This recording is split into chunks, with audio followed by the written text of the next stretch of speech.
ఇరాన్తో deal కుదిరింది. త్వరలోనే సంతకాలు జరుగుతాయి. ఇంతలోనే లేదు లేదు మళ్ళీ బాంబులేస్తాం, తెల్లవారే లోపే టెహ్రన్ను సర్వనాశనం చేస్తాం అంటూ ఇరాన్తో యుద్ధం ప్రారంభమైన నాటి నుంచి ట్రంప్ నోట వినిపిస్తున్న మాట ఇది. ఇలా ఒకటి కాదు రెండు కాదు, ఏకంగా 37 సార్లు యూటర్న్ తీసుకున్నారాయన. ఇంతటితో ఆగలేదు. తాజాగా మరోసారి కూడా ఇరాన్తో శాంతి ఒప్పందం కుదిరిందని ప్రకటించారు. ఇప్పుడు 38వ సారైనా ట్రంప్ మాట నిజం అవుతుందా? ఇదే ఇప్పుడు చర్చనీయాంశంగా మారింది.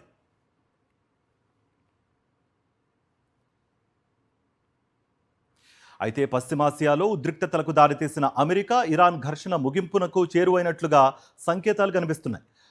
ఇక ఓవైపు రెండు దేశాల మధ్య ప్రాథమిక ఒప్పందం కుదిరే దశకు చేరుకుందని అమెరికా అధ్యక్షుడు ట్రంప్ ప్రకటించడం, మరోవైపు ఇప్పటిదాకా ఆ ప్రకటనలను ఖండించిన ఇరాన్ ఈసారి కాస్త సానుకూలంగానే ఉన్నట్టుగా తెలుస్తోంది.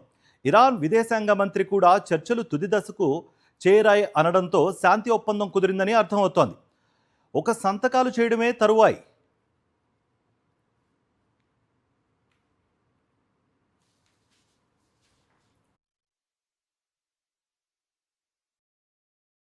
మరిన్ని అప్డేట్స్ కోసం ఛానల్ను సబ్స్క్రైబ్ చేయండి. నోటిఫికేషన్స్ కోసం బెల్ ఐకాన్ పై క్లిక్ చేయండి.